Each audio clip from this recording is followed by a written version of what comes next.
नमस्कार दोस्तों, राधे राधे। आश्विन माह के कृष्ण पक्षी अमावस्या को सर्वपित्र अमावस्या कहा जाता है। वैसे तो हर महीने में अमावस्या पितरों की पुण्य तिथि के लिए मानी गई, लेकिन आश्विन माह की अमावस्या पितरों के लिए विशेष फलदायक होता है।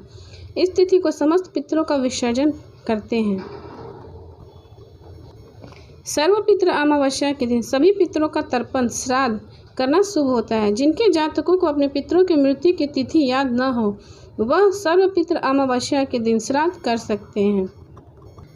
इस साल अमावस्या की तिथि 1 अक्टूबर 2024 रात 9:39 से शुरू होगी और 2 अक्टूबर रात 12:18 तक रहेगी। वहीं उदया तिथि के अनुसार 2 अक्टूबर 2024 को सर्वपित्र अमावस्या मान्य होगी। इसी दिन साल का आखिरी सूर्य ग्रहण भी लगने वाला है। इस साल सर्वपित्र अमावस्या के दिन कई मुहूर्त बन रहे हैं। कुपूत मुहूर्त सुबह 11:45 से लेकर दोपहर 12:24 तक रहेगा। रोहिणी मुहूर्त दोपहर 12:34 से लेकर के 1:34 तक रहेगा। सर्वपित्र अमावस्या तर्पण का शुभ मुहूर्त। पितृपक्ष के दौरान पितरों का तर्पण दोपहर के समय करना शुभ माना जाता है। ऐसे में सर्वपित्र अमावस्या 2 अक्टूबर को दोपहर 1:21 से लेकर अपराह्न 3:43 तक का समय तर्पण के लिए शुभ माना गया है। सर्वपित्र अमावस्या पर किनका श्राद्ध कर सकते हैं?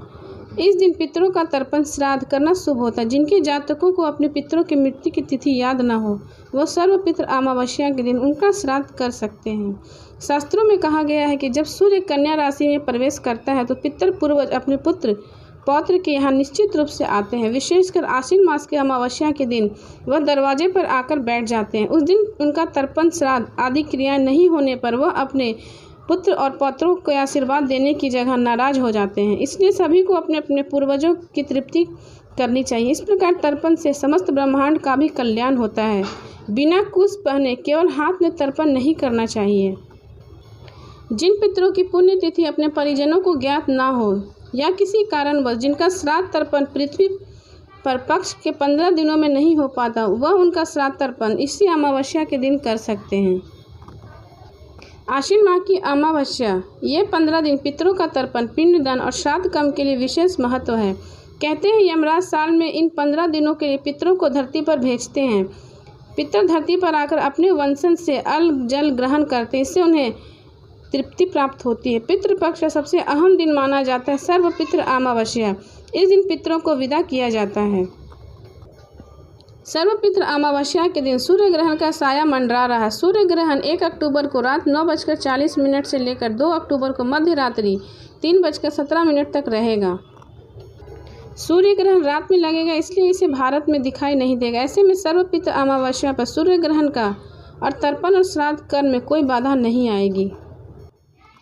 इस साल सर्वपित्र अमावस्या के दिन 3 शुभ योग बन रहे हैं। ब्रह्म योग प्रातः काल से लेकर 3 अक्टूबर को 3:22 तक है। उसके बाद इंद्र योग, साथ ही सवाट सिद्ध योग दोपहर 12:23 से लगेगा, जो 3 अक्टूबर को सुबह 6:15 तक रहेगा।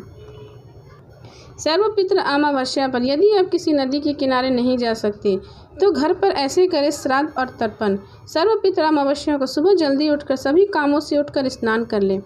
इसके साथ ही पितरों की तृप्ति के लिए दान और श्रद्धा करने का संकल्प लें। इसके बाद सूर्य को अर्घ्य देने के साथ देवी देवता की पूजा कर लें। दोपहर करीब 12 बजे दक्षिण दिशा की ओर मुख करके पैर को मोड़कर घुटने को जमीन में टिकाकर बैठ जाएं। इसके बाद तांबे के लोटे में जौ, तिल, चावल, गाय का कच्चा दूध, सफ़ेद फूल, पानी और गंगा जल डाल लें। फिर हाथ में कुसा लेकर दोनों हाथों में जल भरकर अपने अंगूठी के माध्यम से जल गिराएं।